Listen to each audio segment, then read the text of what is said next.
ஆண்டின் பொதுக்காலம் 4வது வாரம் திங்கட்கிழமை. புனித பிளேஸ் ஆயர் மறைசாட்சி. இவர் ஒரு மருத்துவர், பலரை குணப்படுத்தியவர், பிராணிகளையும் குணப்படுத்தியவர். புனித பிளேஸை பற்றியும் அவருடைய மறைசாட்சி மரணத்தை பற்றியும் வரலாற்று ஆவணங்கள் நமக்கு எதுவும் சொல்லாவிட்டாலும் திரு அவை மரபு வழியில் சான்றுகள் உள்ளன. சில கிழக்கத்திய திரு அவைகள் இந்த நாளை கடன் திருநாளாக அனுசரிக்கிறார்கள். பிரிட்டன், ஜெர்மனி மற்றும் ஸ்லோவாக்கியா மக்கள் இவரது நினைவை போற்றி கொண்டாடுகின்றனர். அமெரிக்க கத்தோலிக்கர்கள் தொண்டையை ஆசிர்வதிக்கும் சடங்கு வழியாக தொண்டை மற்றும் பிற அனைத்து நோய்களையும் குணப்படுத்த அவரது பரிந்துரையை நாடுகிறார்கள். 8ஆம் நூற்றாண்டில் எழுதப்பட்ட பிளேஸின் திருப்பணிகள் என்ற நூலிலிருந்து ஆயரான பிளேஸ் தன்னுடைய மறைமாவட்டமான அர்மேனியாவில் உள்ள செபஸ்டியாவில் 316ஆம் ஆண்டு மறைசாட்சி மரணம் அடைந்தார். கப்பத்தோக்கியாவின் ஆளுநராக, தற்போதைய டர்க்கி கப்பத்தோக்கியாவின் ஆளுநராக அன்று இருந்த அக்ரிகோலா கிறிஸ்தவர்களை எல்லாம் துன்புறுத்தும் போது பிளேஸையும் கைது செய்தார். கப்பத்தோக்கியா ஆளுநர் வேற்று தெய்வங்களுக்கு பலி செலுத்த வற்புறுத்தினாலும் கூட அவர் பிளேஸ் அதனை செய்யவில்லை. அதனால் முதல் தடவையாக அவருக்கு பிரம்படி கொடுக்கப்பட்டது.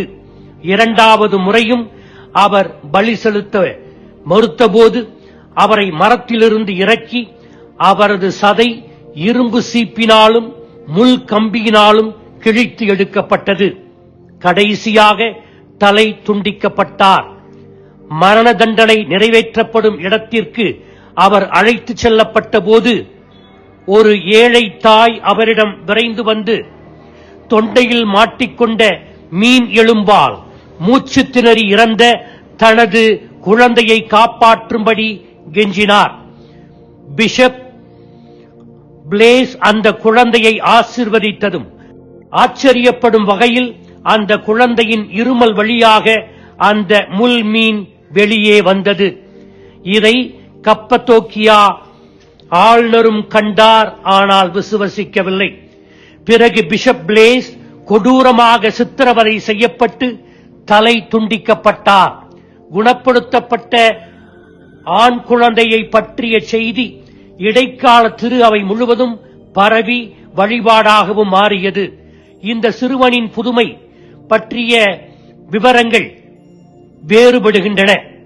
ஆயர் பிளேஸ் அவர்களை சிறைக்கு அழைத்துச் செல்லும் வழியில் சிறுவனின் தலையில் கை வைத்து இறைவேண்டல் செய்தபோது இந்த புதுமை நிகழ்ந்ததாக ஒரு கணக்கு சொல்லுகிறது.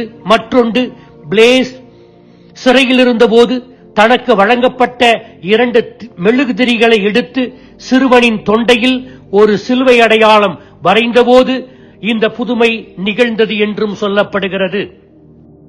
தொண்டையின் ஆசீர்வாதத்திற்காக மெழுகுதிரிகளை பயன்படுத்தும் பக்தி முறை பிளேஸின் இந்த புதுமையிலிருந்து உருவாகிய ஒன்று.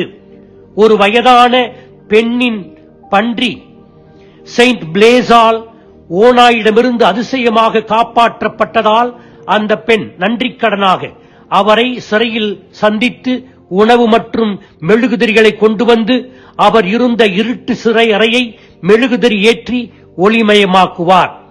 இன்றும் தொண்டையை ஆசிர்வதிக்கும் பணியை செய்ய குருக்களும் திருத்தொண்டர்களும் நற்செய்தி அறிவிப்பாளர்களும் அவர்களுக்கு இந்த பணி கொடுக்கப்பட்டிருக்கிறது. இந்த ஆயர், இந்த மறைசாட்சி நமக்கு வழங்கும் செய்தி என்ன? 1, கடவுளை மட்டுமே மையப்படுத்திய வாழ்வு, அவருக்கு மட்டுமே பிரமாணிக்கமான வாழ்வு. 2, நம் உடல், மனம் அல்லது ஆன்மாவின் சில பகுதிகளில் நமக்கு குணப்படுத்துதல் தேவைப்படுகிறது. மனம் திரும்பிய இதயத்தோடு பிஷப் மற்றும் மறைசாட்சியான பிளேஸின் பரிந்துரையை கேட்போம். நம் தொண்டைகளை ஆசிர்வதிக்கும் சடங்கில் பங்கு பெறுகின்ற போது குணப்படுத்தும் இயேசு குணப்படுத்தும் தொடுதலின் வழியாக நம்மை முழுமையாக குணப்படுத்த வேண்டும் என்று ஜெபிப்போம். ஆமீன்.